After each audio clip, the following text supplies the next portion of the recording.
അപ്പം ബിരിയാണി അടുത്തതായി നമ്മൾ ബിരിയാണിക്കുള്ള 3 കിലോ അരിക്കുള്ള ചെമ്പാണ് വെച്ചിരിക്കുന്നത്. ചെമ്പ് ചെറിയ പാത്രമല്ലേ, ഇപ്പം കൂടിപ്പോയി. അതിനകത്ത് നമ്മൾ നെയ്യിടാം. ഇതിനകത്ത് നമ്മൾ നെയ്യിടാണ്ട് ഇട്ട് കൊടുക്കാതെ നെയ്യ് ഉണ്ടോ.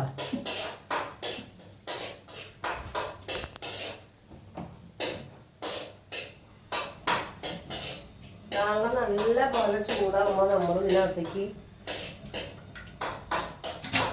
പട്ട, ഗ്രാമ്പു, ഏലക്കായ, പെരുംജീരകം ഇതെല്ലാം കൂടി നമ്മൾ ഇട്ട് കൊടുക്കും. കണ്ടോ.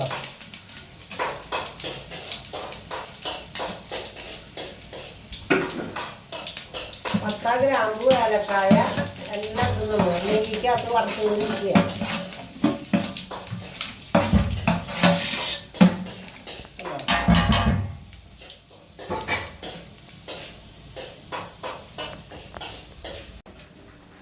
അളന്ന് വെച്ചിരിക്കുന്ന വെള്ളമാണ് കേട്ടോ. വെള്ളം ഒഴിച്ചു കൊടുക്കും. ഇനി നമുക്കിതിൽ ആവശ്യത്തിന് ഉപ്പ് ഇട്ട് കൊടുക്കാം.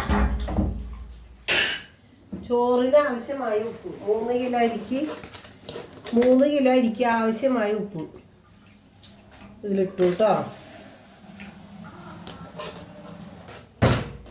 ഇനി നല്ല പോലെ തിളക്കട്ടെ.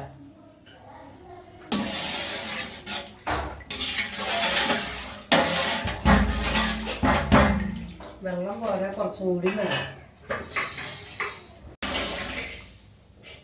നമ്മൾ ആവശ്യത്തിന് വെള്ളം ഒഴിച്ചിട്ടുണ്ട്. തിളയ്ക്കുമ്പോൾ നമുക്കിതിൽ അരിയിട്ട് കൊടുക്കണം. നല്ല പോലെ തിളക്കിയിട്ട് അടച്ച് വയ്ക്കാം. നല്ല പോലെ തിളക്കണം.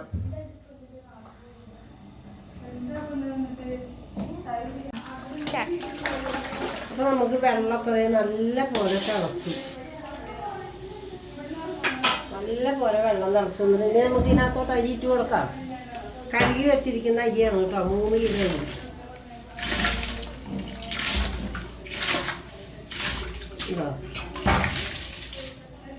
3 കിലോ അരി ഇതിനകത്ത് ഇട്ട് കൊടുത്തു.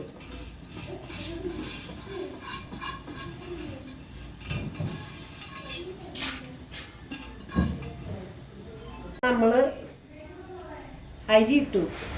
ഇനി നമുക്ക് നല്ല പോലെ ഒന്ന് ഇതിനൊന്ന് ഇളക്കി നമുക്ക് അടച്ചു വെച്ച് കഴിക്കാം.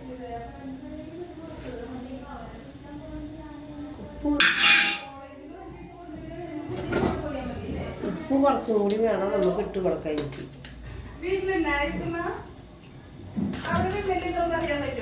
ഉപ്പിട്ട് കൊടുത്തു.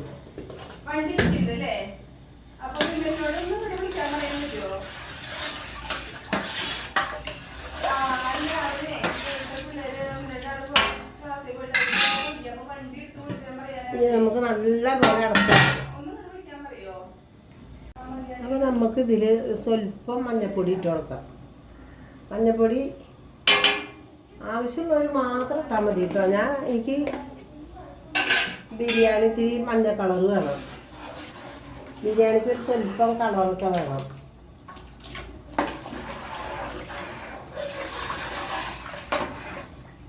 മഞ്ഞൾപ്പൊടി ഇട്ടിട്ട് നല്ല പോലെ ഇളക്കിയിട്ടുണ്ട്. ഇനി നമുക്ക് മൂടി വെച്ച് അരിനെ വേവിക്കാം. ഓക്കെ. അപ്പോൾ നമ്മുടെ ബിരിയാണി റെഡി കഴിഞ്ഞാൽ നമുക്ക് തുറന്നു നോക്കാം.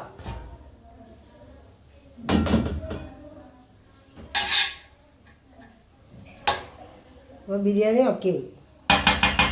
ഇനി നമുക്ക് ഇതിനകത്തോട്ട്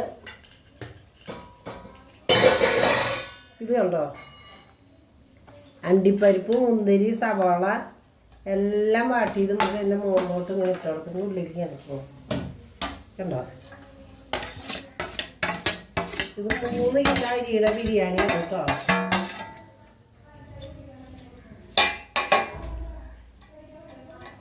നമ്മളെ എല്ലാ പരിപാടിയും ബിരിയാണി സെറ്റായി.